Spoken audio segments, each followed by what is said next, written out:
August 2nd, 1990. Iraqi President Saddam Hussein orchestrates 140,000 Iraqi troops to invade neighboring Kuwait in response to Kuwait's alleged theft of Iraqi petroleum. And my country is under occupation. My people are suffering. And I appeal to you again for your assistance and help. This will not stand. This will not stand, this aggression against Kuwait.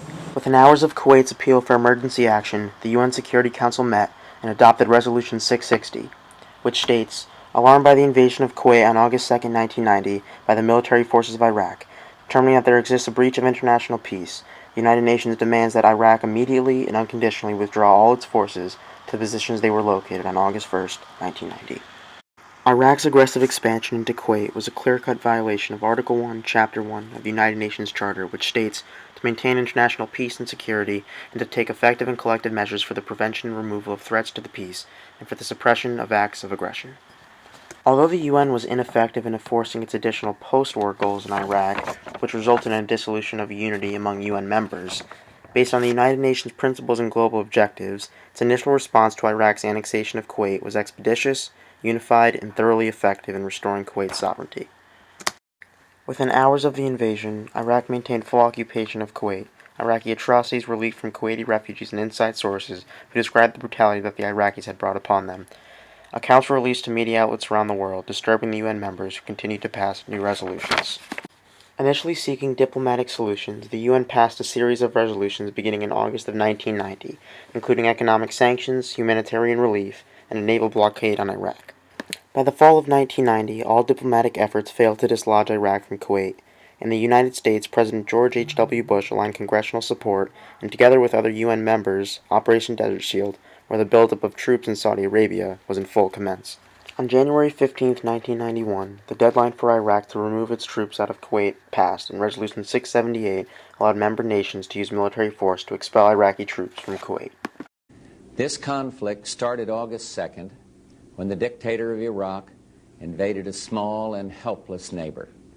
Kuwait, a member of the Arab League and a member of the United Nations, was crushed. Its people brutalized.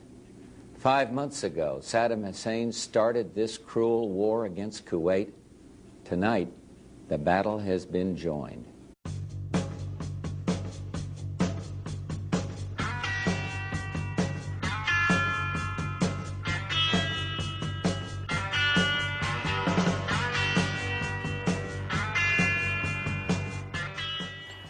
2 days later, a UN coalition commenced an aerial bombardment on Iraq, which ravaged their forces, but they still refused to retreat.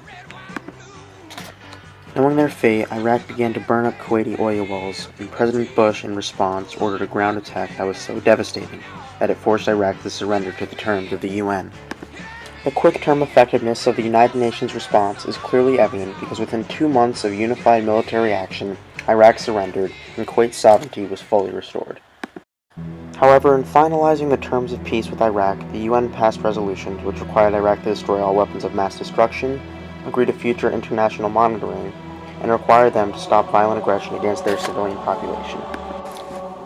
Resolution 668 states that the United Nations condemns the repression of the Iraqi civilian population, the consequences of which threaten international peace and security in the region.